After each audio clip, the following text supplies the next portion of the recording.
بسم اللہ الرحمن الرحیم۔ اللہ تبارک و تعالیٰ کے پاکیزہ نام سے آغاز کرتے ہیں جو بہت مہربان نہایت رحم والا ہے۔ الحمدللہ بخاری شریف کی احادیث کریمہ پر درس کا سلسلہ جاری و ساری ہے اور تقریباً ہم 166 حدیثیں بیان کر چکے ہیں۔ اس حدیث پر جو 166ویں ہیں اس میں حضرت عبید بن جریج رضی اللہ تعالی عنہ روایت کرتے ہیں کہ میں نے عبداللہ بن عمر رضی اللہ تعالیٰ عنہ سے سوال کیا تھا کہ اے ابو عبد الرحمن، میں نے آپ کو 4 ایسے کام کرتے ہوئے دیکھا ہے کہ آپ کے اصحاب میں سے اور کوئی یہ کام نہیں کرتا۔ تو یہ تعجب کی بات تھی کہ بہت سارے دیگر صحابہ کرام ان کاموں کو نہیں کر رہے ہیں اور آپ کر رہے ہیں، تو اس کی کوئی نہ کوئی خاص وجہ ہوگی۔ تو انہوں نے کویسچن کر ڈالے اور 4 چیزوں کا سوال کیا، چاروں کا پھر عبداللہ بن عمر رضی اللہ تعالیٰ عنہما نے جواب دیا۔ اور وہ سوال تو میں نے بیان کر دیے تھے، جواب بھی بیان ہو گئے تھے، لیکن میں دوبارہ دہرا لوں گا اور اس کی وضاحت بھی کرتا جاتا ہوں۔ اس مقام پہ ایک مزید یہ بات دیکھ لیں کہ حضرت ابن جریج رضی اللہ تعالی عنہ نے کویسچن یہ کیا تھا کہ 4 کام آپ ایسے کر رہے ہیں دیگر صحابہ نہیں کر رہے ہیں۔ اس کا مطلب یہ ہوا کہ خود زمانے رسول میں خود صحابہ کرام علیہم الرضوان کے درمیان ایسا معاملہ تھا کہ فقہی اختلاف قائم و دائم تھا۔ کچھ صحابہ کسی اور حدیثوں سے استدلال کر کے کچھ عمل کر رہے تھے اور بعض صحابہ کرام کچھ اور عمل اختیار کیے ہوئے تھے، حالانکہ ایک ہی زمانے کے ہیں اور نبی کریم صلی اللہ علیہ وسلم کے صحبت یافتہ ہیں۔ اس سے ہماری عوام ذرا درس حاصل کرے کہ جو علماء کے اختلاف، جو فقہی اختلاف ہیں، شرعی مسائل میں اختلاف ہیں، ان کو سننے کے بعد اور فوراً بھڑک جاتے ہیں کہ جی یہ مولوی لوگ تو آپس میں لڑتے رہتے ہیں۔ اب بھائی ایک کے پاس جاؤ جائز کہتا ہے، دوسرے کے پاس جاؤ ناجائز کہتا ہے، کس کے پاس جائیں بتاؤ، کس کے پاس نہ جائیں؟ تو یہ اس لیے آپ تذبذب کے عالم میں آتے ہیں، اس لیے آپ پریشان ہوتے ہیں کہ کبھی آپ نے دین کو سمجھنے اور سیکھنے کی کوشش ہی نہیں کی۔ نہ ہم نے کبھی قرآن پڑھا ہوتا ہے ترجمہ تفسیر کے ساتھ، نہ ہم نے حدیثیں پڑھی ہیں، اور اس کے باوجود بعض تو اپنے آپ کو اتنا عالم سمجھتے ہیں کہ بولتے ہیں جی ہم بھی جانتے ہیں دین، جی تھوڑا بہت دین تو ہمیں بھی معلوم ہے۔ بھائی کتنا تھوڑا بہت معلوم ہے ذرا بتائیے گا؟ تو پھر وہ بیچارے کچھ بھی نہیں بتا سکتے ہیں۔ تو خلاصہ کلام یہ ہے کہ ایسے حضرات جنہوں نے کچھ پہلے پڑھا ہی نہیں ہے، کچھ سنا ہی نہیں ہے، صحابہ کرام علیہم الرضوان کی احادیث مبارکہ پہ غور و تفکر، ان کے اعمال و افعال پر سوچ بچار کی ہی نہیں ہے، انہیں کیا پتا کہ پہلے کیا ماحول تھا۔ تو ایسے ہی ہوتا رہا ہے، ہر دور میں فقہی اختلاف چلتا رہا ہے۔ جیسے اس حدیث سے بھی ثابت ہوا کہ عبداللہ بن عمر کچھ اور حدیثوں سے استدلال کر رہے ہیں، باقی صحابہ اور کر رہے ہیں۔ تو انہوں نے کویسچن کیا حضرت ابن عمر رضی اللہ تعالی عنہما سے، جب انہوں نے کہا کہ آپ 4 کام ایسے کر رہے ہیں کہ دوسرے نہیں کرتے، تو آپ نے فرمایا بتاؤ وہ کون سے کام ہیں؟ تو پہلے انہوں نے کہا کہ آپ یمانین کو مس کرتے ہیں۔ یمانین یہ میں نے آپ کو بتایا تھا کہ کعبۃ اللہ کے 4 کونے تھے، 4 کونے ہیں، ایک میں حجر اسود ہے، اسے رکن اسود کہتے ہیں، پھر اس کے بعد رکن شامی ہے، پھر اس کے بعد رکن عراقی ہے، اور پھر اس کے بعد رکن یمانی ہے۔ تو یہ 4 ہیں۔ تو اس کے اوپر کویسچن کیا گیا کہ آپ یہ جو رکن اسود ہے یا رکن یمانی، ان دونوں کو یمانین سے تعبیر کیا ہے انہوں نے، ابن جریج نے۔ تو آپ تو ان کو ٹچ کرتے ہیں اور باقی صحابہ نہیں کرتے ہیں۔ تو آپ نے جواب دیا کہ میں نے نبی کریم صلی اللہ علیہ وسلم کو ایسا کرتے ہوئے دیکھا ہے، جب میں نے کرتے ہوئے دیکھا تو میں بھی ایسا کر رہا ہوں۔ اب سوال یہاں پہ یہی پیدا ہوتا ہے کہ کیا باقی صحابہ کرام نے نہیں دیکھا؟ تو یہ یاد رکھیں کہ نبی کریم صلی اللہ علیہ وسلم کے عمل مبارکہ کو تعبیر کرنے میں، بیان کرنے میں جو صحابہ کرام کا اختلاف رہا ہے، وہ اصل میں دیکھنے کی نوعیت کی وجہ سے ہے۔ اب آپ خود سوچئے کہ جب ایک طواف چل رہا ہے، نبی کریم صلی اللہ علیہ وسلم کے ساتھ سارے صحابہ تو جمع نہیں ہے نا، کوئی بہت ہی قریب ہیں، بہت ہی نزدیک ہیں، کوئی اسی قریب مطلب اسی رخ پر ہے لیکن ذرا دور سے دیکھ رہے ہیں، اور کچھ تو دیکھ ہی نہیں رہے کہ جو پیچھے آ رہے ہیں یا پورے جو طواف کے اس طرف ہیں، کعبۃ اللہ کے اس طرف یا سرکار کے آگے جا رہے ہیں، تو وہ تو دیکھ ہی نہیں رہے کہ کیا کر رہے ہیں۔ اس لیے اب یہ ہوا کہ جس نے قریب سے دیکھا اس نے جو دیکھا اور جو محسوس کیا اس کو بیان کر دیا، اور دور سے دیکھنے والے نے جیسا دور سے دیکھا اور اس کو محسوس ہوا اس نے وہ بیان کر دیا۔ تو کسی نے جب دور سے دیکھا تو ایسا لگا کہ سرکار دور سے ہاتھ یوں کر رہے ہیں، ٹچ نہیں کیا، اور انہوں نے روایت کر دی کہ نبی کریم صلی اللہ علیہ وسلم نے رکن یمانی پر پہنچ کر اس کو مس نہیں کیا، اس کی طرف اشارہ کر دیا، اور جو قریب تھا اس نے دیکھا کہ آپ نے باقاعدہ ٹچ بھی کیا ہے، مس کیا ہے برکت کے لیے۔ تو پھر انہوں نے اسی طرح اس کو روایت کر دیا. یوں ہوتا ہے اختلاف پیدا ہو جاتا ہے. اور یہ فقہی اختلاف کوئی بغض و عناد کی بنا پر نہیں ہوتا ہے, یہ کوئی پریشانیاں بڑھانے کے لیے نہیں ہوتا ہے, بلکہ صحیح احکام کو, صحیح حکم کو, نبی کریم صلی اللہ علیہ وسلم کے قول یا عمل یا فعل کو صحیح طریقے سے بیان کرنے کے لیے ہوتا ہے. تو اس لیے اس میں عوام الناس سے ہماری گزارش ہے, جو ہمارے بھائی بہن خصوصاً ہمیں سن رہے ہیں, سب تو سنتے بھی نہیں ہیں, جو سن رہے ہیں ان سے ہماری گزارش ہے کہ علماء کے اختلاف کے وقت پریشان ہونے کے بجائے, جیسے ابن جریج نے حضرت عبداللہ ابن عمر رضی اللہ تعالیٰ عنہما سے سوال کر لیا, جی مجھے بتائیں کیوں ہو رہا ہے ایسا آپ بھی کویسچن کر لیں. اگر آپ کو تذبذب کہیں بہت زیادہ محسوس ہو رہا ہے اور آپ کی واقعی طبیعت یہ چاہ رہی ہے کہ آپ معلوم کر لیں, اور وہ بھی بہت امپورٹنٹ مسئلہ, تو کر لیں, آپ معلوم کر لیں. دوسرا انہوں نے کہا کہ انہوں نے پوچھا کہ آپ بغیر بالوں کے چمڑے کے جوتے پہنتے ہیں.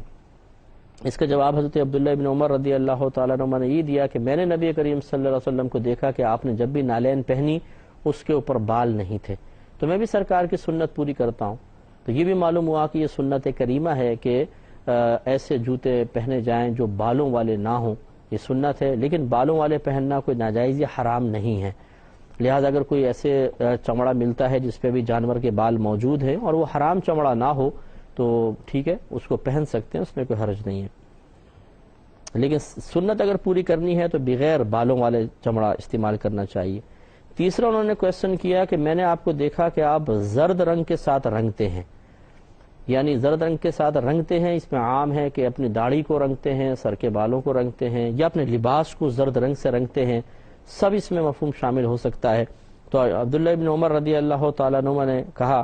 کہ میں زرد رنگ اس لیے استعمال کرتا ہوں کہ میں نے نبی کریم صلی اللہ علیہ وسلم کو زرد رنگ سے رنگتے ہوئے دیکھا ہے, تو اس لیے میں بھی استعمال کرتا ہوں. اس سے کنفرم ہوا کہ سرکار صلی اللہ علیہ وسلم ریش مبارکہ میں زرد رنگ بھی استعمال فرماتے تھے, یا اپنے لباس زرد رنگ کا بھی پہنا ہے. اور چوتھا انہوں نے پوچھا کہ جب آپ مکے میں ہوتے ہیں تو لوگ جب چاند دیکھ لیتے ہیں تو احرام باندھ لیتے ہیں, اور آپ احرام نہیں باندھتے حتیٰ کہ 8 ذو الحجہ ہو جائے. تو مسئلہ یہ تھا کہ جب ذو الحجہ کا چاند نظر آتا تھا تو حج کے لیے انسان 8 کو مینا جاتا ہے, پھر 9 کو میدان عرفات, پھر 10 کی رات مزدلفہ, اور 10 کا پھر دن مینا میں, پھر وہاں پر وہ ارکان وغیرہ ادا کرتے ہیں. تو اکثر جو بہت سے صحابہ کرام ایسے نظر آئے ابن جریج کو کہ وہ پہلی ذو الحجہ سے ہی ذو الحجہ کے مہینے کا احترام کرتے ہوئے احرام باندھ رہے, اور حضرت عبداللہ ابن عمر رضی اللہ تعالیٰ عنہما 8 ذو الحجہ کو باندھ رہے ہیں. تو یہ ان کو تذبذب ہوا, تو پوچھا جی ایسا کیوں ہوتا ہے؟ تو آپ نے جواب میں ارشاد فرمایا کہ نبی کریم صلی اللہ علیہ وسلم اسی وقت احرام باندھتے تھے جب آپ کی اونٹنی آپ کو لے کر چل پڑتی تھی.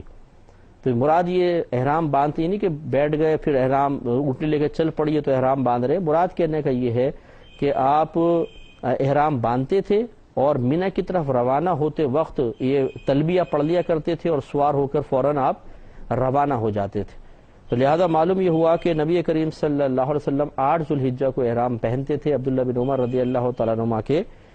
قول کے مطابق. دیگر بھی مطلب جو صحابہ کرام نے دیکھا اسی طریقے سے انہوں نے بیان کیا. تو پہلے وضاحت کر چکے ہیں کہ نبی کریم صلی اللہ علیہ وسلم کا عمل مبارکہ کئی طریقوں سے ثابت ہوتا رہا ہے, جیسا جس نے دیکھا اس نے بیان کر دیا. اس پہ میں آپ کو ایک حدیث پیش کرتا ہوں, لیکن پہلے ایک اور حدیث دیکھیے جو سنن ابو داؤد میں بھی ہے اور نسائی میں بھی موجود ہے, اور یہ کپڑوں کو اور داڑھی کو رنگنے کے بارے میں ہے. ذرا اس کو ملاحظہ فرمائیں. زید بن اسلم بیان کرتے ہیں کہ حضرت ابن عمر رضی اللہ تعالی عنہما اپنی داڑھی کو زرد رنگ سے رنگتے تھے, حتیٰ کہ ان کے کپڑے بھی زرد رنگ سے بھر جاتے تھے. ان سے کہا گیا کہ آپ زرد رنگ کے ساتھ کیوں رنگتے ہیں؟ انہوں نے کہا کہ میں نے نبی کریم صلی اللہ علیہ وسلم کو زرد رنگ سے رنگتے ہوئے دیکھا ہے, اور مجھے اس سے زیادہ اور کوئی چیز محبوب نہیں ہے. اور وہ اپنے تمام کپڑوں کو حتیٰ کہ اپنے امامے کو بھی زرد رنگ سے رنگتے تھے. اور علماء نے فرمایا کہ آپ کا اکثر جو امامہ ہے سیاہ رنگ کا ہوتا تھا, لیکن زرد رنگ کا امامہ بھی آپ سے ثابت ہے, اور آپ نے نبی کریم صلی اللہ علیہ وسلم کو بھی زرد رنگ استعمال کرتے ہوئے دیکھا ہے. کہ زرد رنگ کا اگر کوئی لباس پہنتا ہے تو یہ شوخی کے اندر نہیں آئے گا, بلکہ تو عبداللہ ابن عمر یا زینت میں نہیں آئے گا, بلکہ عبداللہ ابن عمر رضی اللہ تعالیٰ عنہ کا طریقہ اور سنت رہی ہے. اسی طرح یہ سنن ابو داؤد کی ایک روایت، اب یہ احرام کے بارے میں دیکھیں، سعید بن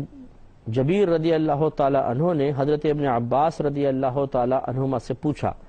کہ صحابہ کرام علیہم الرضوان کا احرام باندھنے کے وقت میں کیوں اختلاف ہے؟ یہ آپ ذہن میں رکھیے گا کہ سرکار جب حج کے لیے آئے تھے تو مدینے سے چلے تھے، اور مدینے سے جب مکے کی طرف آئیں تو درمیان میں ایک مقام ہے جس کو ذوالحلیفہ کہتے ہیں، اسے ابیار علی بھی کہتے ہیں، یہ میقات ہے مدینے والوں کے لیے۔ تو یہاں سرکار تشریف لائے، میقات پہ احرام باندھا۔ اب صحابہ کرام میں کیوں اختلاف پیدا ہوا، اس کی وضاحت دیکھیں، یہ کہہ رہے ہیں تو حضرت ابن عباس رضی اللہ تعالی عنہ نے اس کی وجہ بتائی۔ آپ نے فرمایا کہ نبی کریم صلی اللہ علیہ وسلم حج کرنے کے لیے نکلے، جب آپ نے مسجد ذوالحلیفہ میں 2 رکعت نماز پڑھ لی تو نماز سے فارغ ہونے کے بعد آپ نے حج کا احرام باندھ لیا اور تلبیہ پڑھا، لبیک اللہم لبیک۔ احرام کے بعد یہ پڑھنا احرام کے صحیح ہونے کے لیے شرط ہے، اگر نہیں پڑھیں گے تلبیہ تو احرام صحیح نہیں ہے۔ 1 دفعہ بلند آواز سے پڑھنا لازم ہے اور 2 دفعہ پڑھنا افضل ہے۔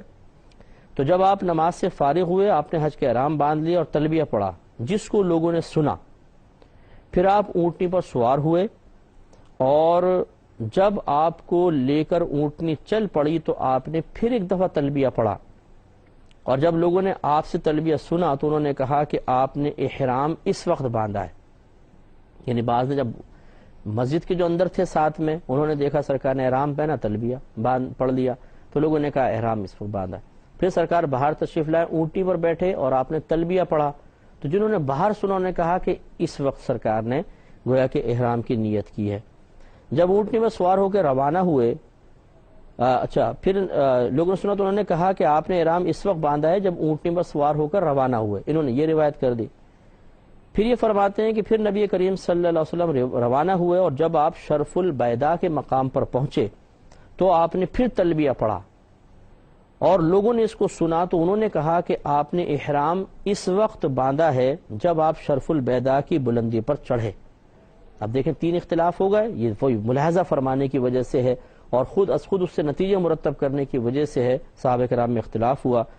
ابن عباس کہتے ہیں اور اللہ تعالیٰ کی قسم آپ نے احرام اس وقت باندھا تھا جب آپ مسجد ذوالحلیفہ میں 2 رکعت نماز پڑھ کر فارغ ہوئے تھے، یعنی احرام کی نیت کی تھی اور تلبیہ پڑھا تھا۔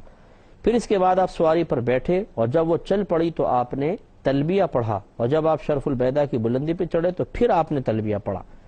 تو اس سے یہ واضح ہوا، دیکھیں یہ ابو داؤد کی روایت بھی آپ کو عرض کر دی کہ اس طریقے سے صحابہ کرام مختلف مقامات پر سرکار کے عمل کو دیکھ کر نتیجہ خود مرتب کر کے بیان کرتے ہیں، اور اس سے پھر اختلاف پیدا ہو جاتا ہے۔ اب یہ فقہائے اسلام کا کام ہے کہ وہ غور و تفکر کریں کہ کس حدیث سے کس مقام پہ استدلال کس مسئلے کا کیا جائے گا، یہ ان کا کمال ہے۔ اس لیے معلوم یہ ہوا کہ عوام الناس اگر براہ راست حدیثیں پڑھے گی تو کبھی ہدایت نہیں پا سکتی ہے، بشرطے کہ آپ ترجمہ اور شرح کے ساتھ نہ پڑھیں۔ اگر آپ صرف ویسے ہی شرح کے ساتھ نہ پڑھیں، اگر صرف ترجمے سے آپ نے پڑھا تو کچھ سمجھ میں نہیں آئے گا کہ کوئی صحابی کہہ رہے ہیں اس وقت سے سرکار نے احرام پہنا، کوئی کہیں گے اس وقت سے پہنا، تو آپ گھبرا جائیں گے کہ صحیح کیا ہے اور زیادہ مناسب کیا ہے۔ یہ تو میں نہیں کہہ سکتا کہ غلط، بلکہ وہی بات ہے کہ کسی نے جو مشاہدہ کیا اپنے مشاہدے کے مطابق بات کہہ دی، عوام کو انتخاب کرنا مشکل ہو جاتا ہے۔ اس لیے اگر آپ شرح پڑھیں گے تو شرح آپ کو بتا دے گی کہ یہاں پر کیا مسئلہ ہے اور اس طرف کیا مسئلہ ہے۔ اگلی حدیث کی طرف آتے ہیں، باب التیمن فی الوضوء والغسل، وضو اور غسل میں تیمن کا باب۔ تیمن مانے دائیں طرف سے ابتدا کرنا، دائیں طرف سے سیدھی طرف سے ابتدا کرنے کا باب۔ اور اس پر حدیث نمبر 167 ہے جو آپ کی خدمت میں عرض کریں گے کہ حضرت حفصہ بنت سیرین یہ ام عطیہ سے روایت کرتی ہیں، وہ کہتی ہیں کہ نبی کریم صلی اللہ علیہ وسلم نے اپنی صاحبزادی کو غسل دینے کے متعلق ان سے فرمایا کہ ان کی دائیں جانب سے، یعنی ابتدائیں دائیں جانب سے کرو، اور وضو کی جگہوں سے غسل کی ابتدا کرنا، دائیں طرف سے، اور وضو کی جگہوں سے جہاں جہاں وضو ہیں وہاں سے غسل کی ابتدا کرنا ہے، اعضاء وضو جہاں سے، یعنی چہرہ ہے، ہاتھ ہے، پیر ہے۔ اس لیے سنت کریمہ ہے کہ سب سے پہلے مردے کو استنجا کروایا جاتا ہے، استنجا کروانے کے بعد پھر وضو کروایا جاتا ہے۔ وضو میں پہلے چہرہ دھوئیں گے، پھر دونوں ہاتھ کونیوں سمیت، پھر سر کا مسح، پھر دونوں پیر دھوئیں گے۔ یہ سرکار کی تلقین ہے۔ اس کے بعد ہر سیدھی جانب کو فوقیت دیتے جائیں گے، یعنی پہلے سیدھی جانب پانی ڈالیں گے، پھر الٹی جانب پانی ڈالیں گے، اس طریقے سے۔ اور یہ جو صاحبزادی ہیں یہ حضرت ام کلثوم رضی اللہ تعالی عنہا ہیں، جب ان کا وصال ہوا تو سرکار نے اس طرح ان عورتوں کو تلقین کی کہ اس طریقے سے غسل دیا جائے۔ اس سے معلوم ہوا کہ سیدھی طرف سے وضو کی ابتدا کرنی چاہیے، الٹا ہاتھ پہلے دھونا یا الٹا پیر پہلے دھونا یہ غلط ہے، یعنی یہ خلاف سنت ہے۔ گناہ تو نہیں ہوگا، وضو ہو جائے گا، لیکن بہتر ہے کہ سیدھی جانب سے ابتدا کی جائے۔ 168 حدیث پر آتے ہیں، حضرت عائشہ صدیقہ رضی اللہ تعالی عنہا اس کی راویہ ہیں، یہ بیان کرتی ہیں کہ نبی کریم صلی اللہ علیہ وسلم کو ہر چیز میں دائیں طرف سے ابتدا کرنا پسند تھا، یعنی سیدھی طرف سے، جوتی پہننے میں اور کنگھی کرنے میں، وضو کرنے میں اور اپنے تمام کاموں میں۔ تو معلوم یہ ہوا کہ ہر وہ جائز کام جو جائز ہے اور قابل احترام ہے اس میں سیدھی جانب سے ابتدا کرنی چاہیے، یعنی نبی کریم صلی اللہ علیہ وسلم جوتی پہننے میں سیدھی جانب سے ابتدا کرتے تھے۔ اب کس قدر سلیقہ بندی ہے آپ یہ دیکھیے کہ جوتی تک آپ ایک خاص طریقے سے پہن رہے ہیں اور اس کی تعلیم فرما رہے ہیں، یعنی بے پرواہی تو مسلمان کے لیے رکھی ہی نہیں ہے، ہر چیز میں احتیاط، ہر چیز کے اندر پرواہ کرنی ہے، سلیقے کو اختیار کرنا ہے اور تعلیم شرع کا لحاظ رکھنا چاہیے۔ تو سب سے پہلے جوتے پہننے میں سرکار پہلے اپنا پیر مبارکہ سیدھی جوتی میں ڈالتے تھے، پھر اپنی بائیں جانب والی جوتی میں ڈالتے تھے۔ ہم جب جوتے پہنتے کوئی پرواہ نہیں ہوتی ہے، الٹا پیر جا رہا ہے، سیدھا پیر جا رہا ہے، اتارتے ہوئے بھی کوئی پرواہ نہیں ہے، وہ ایک جوتی پھینکی ادھر گئی، ایک جوتا پھینکا ادھر گیا، غلط طریقہ ہے۔ تو جب آپ پاؤں ڈالیں تو پہلے سیدھا پیر پھر الٹا پیر، ہاں نکالیں تو الٹا کریں، پہلے الٹا پیر نکالیں پھر سیدھا پیر نکالنا چاہیے جیسے دوسرے حدیثوں میں آیا ہے۔ اور کنگھی کرنے میں سرکار سیدھی جانب سے ابتدا کرتے تھے۔ اب جس کے سر پہ بال ہیں بالفضل وہ کرنا چاہتا ہے تو پہلے سیدھی جانب کرے پھر الٹی جانب کرے، یہ سنت کریمہ ہے۔ اسی طرح وضو کرنے میں چہرے میں تو ایسا ہی ہوگا کہ آپ جب پانی ڈالتے ہیں تو ایک ساتھ یوں ڈالتے ہیں تو دونوں سائڈ دھل جاتی ہیں، لیکن جب آپ ہاتھ دھوتے ہیں اور اس طرح پیر دھوتے ہیں تو پہلے سیدھا پھر الٹا پیر اور اس طرح سیدھا ہاتھ الٹا ہاتھ۔ اور اپنے تمام کاموں میں وفی شانی کلہ کا آپ سیدھا عائشہ کے الفاظ فی شأنہ کلہ، اپنے تمام کاموں میں، یعنی ہر جو اچھا کام تھا جیسے کتاب لینا دینا ہے، کوئی گلاس پانی لینا دینا ہے، کوئی چیز بھی آپ کرتے تھے تو سیدھے ہاتھ سے ابتدا فرمایا کرتے تھے۔ اس لیے ہمیں بھی چاہیے کہ وہ بھائی بہن جو چائے وغیرہ مطلب کرتے ہی کیا ہے کہ کپ پکڑ لیں گے، پرچ پکڑ لیں گے الٹے ہاتھ میں، کپ پکڑیں گے سیدھے ہاتھ میں، جب پرچ میں ڈال کے پیتے ہیں تو یہ اس طریقے سے، یا الٹے ہاتھ میں کپ لے کے چائے پیتے ہیں، اگر کوئی چیز کھا رہے ہیں کوئی بسکٹ وغیرہ الٹے ہاتھ سے کھائیں گے، تو ہماری عادت بن گئی ہے، کچھ ہم اس کو فیشن سمجھتے ہیں، اور اس وقت انسان اپنے آپ کو بہت اچھا سمجھ رہا ہوتا ہے کہ میں کتنا اچھا لگ رہا ہوں یا کتنا مطلب میں کیسے آداب کا لحاظ کروں، پتہ نہیں کیا خوش فہمیاں ذہن کے اندر ہوتی ہیں۔ آدمی کو سوچنا چاہیے کہ اگر آپ نبی کریم صلی اللہ علیہ وسلم کے طریقے کو اپنائیں گے اس میں آپ کے لیے عزت کا پہلو بھی ہے، اللہ تبارک و تعالیٰ کی طرف سے رحمتوں کا نزول بھی ہوگا، اور سرکار صلی اللہ علیہ وسلم بھی خوش ہوتے ہیں کہ آپ کے عمل مبارکہ کو اختیار کیا گیا۔ اس لیے جو ہمارے بھائی بہن سن رہے ہیں انہیں احتیاط کرنی چاہیے۔ انشاءاللہ نیکسٹ پروگرام میں اگلی حدیث کے ساتھ حاضر ہوں گے۔ وآخر دعوانا ان الحمدللہ رب العالمین۔